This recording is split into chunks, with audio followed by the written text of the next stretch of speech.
આદિવાસી સમાજ દ્વારા ભગવાન બિરસા મુંડાની પ્રતિમા સ્થાપિત કરતા ઊભો થયો વિવાદ। 9 ઓગસ્ટ વિશ્વ આદિવાસી દિવસના રોજ સ્થાપના કરાઈ હતી પ્રતિમાની। ધાનપુર તાલુકાના પીપેરો ચોકડી ખાતે સ્થાપના કરાઈ હતી ભગવાન બિરસા મુંડાની પ્રતિમાની।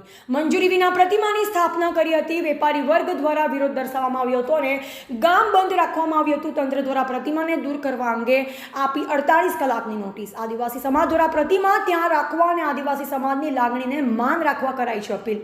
ટીવી18 ન્યૂઝ નેટવર્ક સાથે રિપોર્ટર સરપંચ વસાયા, ધાનપુર, દાહોદ। જોહાર, જય આદિવાસી।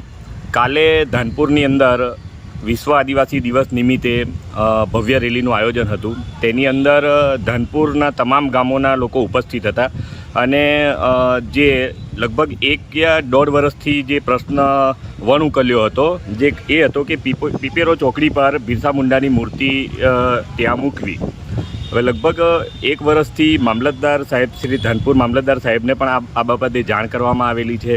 તેમજ માર્ગ વાહન વ્યવહાર પેટા વિભાગ લીમખેડાને પણ આ બાબતની જાણ કરવામાં આવેલી છે અને તેમજ ત્યાં પોલીસ પ્રશાસનને પણ આ બાબતની જાણ કરવામાં આવી હતી। એ લગભગ 1 વર્ષ પછી વણ ઉકલ્યો પ્રશ્ન આદિવાસી સમાજે પોતાના ખર્ચે ત્યાં બિરસા મુંડાની મૂર્તિ કાલે સ્થાપના કરી પીપેરો ચોકડી પર અને ત્યાર પછી આજે એવી ઘટનાઓ સામે આવે છે કે ત્યાં કોઈ વિરોધ કરી રહ્યું છે અથવા તો ત્યાં મૂર્તિ ઉખાડવાના પ્રયત્નો ચાલી રહ્યા છે।